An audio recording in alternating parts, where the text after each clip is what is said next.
भाजप आणि काँग्रेस सारखे दोन मोठे पक्ष, शिवसेना आणि राष्ट्रवादी सारखे दोन तुकडे झालेले दोन पक्ष, वंचित, रिपब्लिकन सारखे घटक पक्ष आणि शेकडो अपक्ष, अशा सगळ्या पार्श्वभूमीवर लोकसभा निवडणुकीचा महासोहळा रंगणार आहे।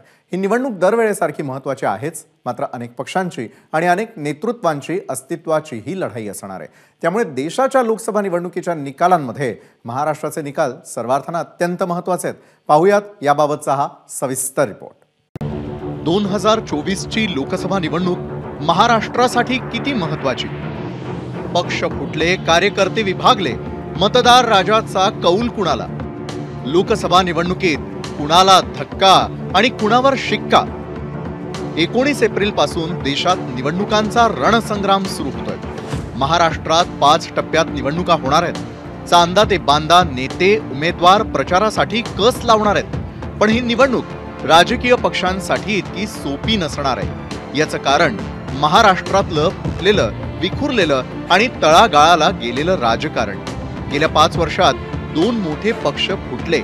बंडखोर आमदारांनी पक्ष चिन्हावर दावा केला आणि सत्तेत सहभागी झाले, पण आमदारांनी घेतलेला निर्णय आणि पक्ष नेतृत्वाची सैल पडलेली पक्षावरील पकड।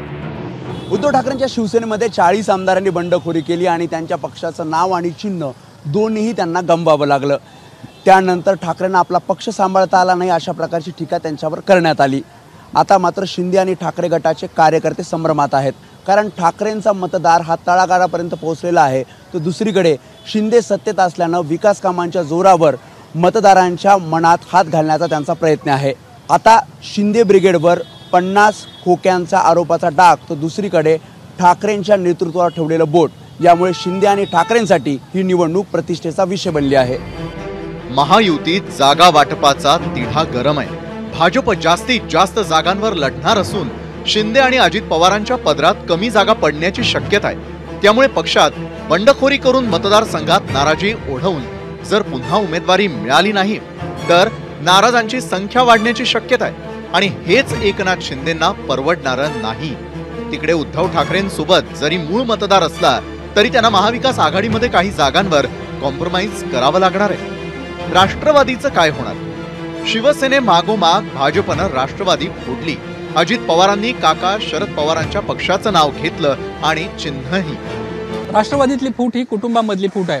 त्यामुळेच अजित पवार पक्ष आणि चिन्ह घेऊन गेले असले तरी पवार कुटुंबामधला जिव्हाळा अनेक वेळा पाहायला मिळतो, आणि यामुळेच कार्यकर्ते देखील संभ्रमात आहेत।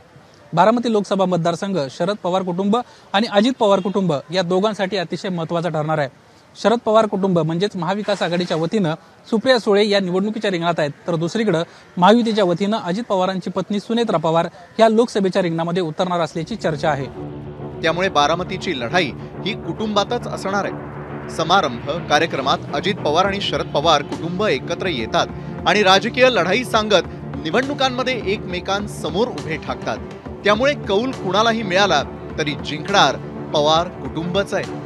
फक्त पुतण्या आणि काकांमध्ये वरचढ कोण या प्रश्नावरून बारामतीमध्ये निवडणुका तापवल्या जातील। त्यामुळे नणंद आणि भाऊजाईतल्या लढाईमध्ये बारामतीकर कुणाला कौल देणार हे पाहावं लागेल।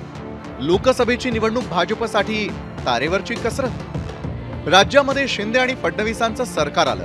मंत्रिमंडळात भाजपच्या मंत्र्यांचा वरचष्मा राहिला। शिंदेंच्या मंत्र्यांनाही स्थान मिळालं, पण नंतर एंट्री झाली अजित पवारांची, आणि तिथेही ज्या भाजप आमदारांना मंत्रिमंडळ विस्ताराची आशा होती तिथे दादांच्या आमदारांना मंत्रीपद मिळाली। पक्षातील जुन्या जाणत्या नेत्यांना बाजूला बसवून इतर पक्षातील नेत्यांना मंत्रिपद देऊन भाजपनं काहीशी नाराजी ओढावली आहे। शिवाय कार्यकर्त्यांना शिंदे आणि अजित पवार यांच्या उमेदवारांचा प्रचार करावा लागणार आहे। शिंदे आणि अजित पवार हे जास्तीत जास्त जागा पदरात पाडून घेण्यासाठी भाजपच्या वरिष्ठांकडे बैठका घेत आहेत। त्यामुळे भाजपच्या उमेदवारांनी देव पाण्यात ठेवलेत। काँग्रेससाठी ही निवडणूक किती महत्त्वाची?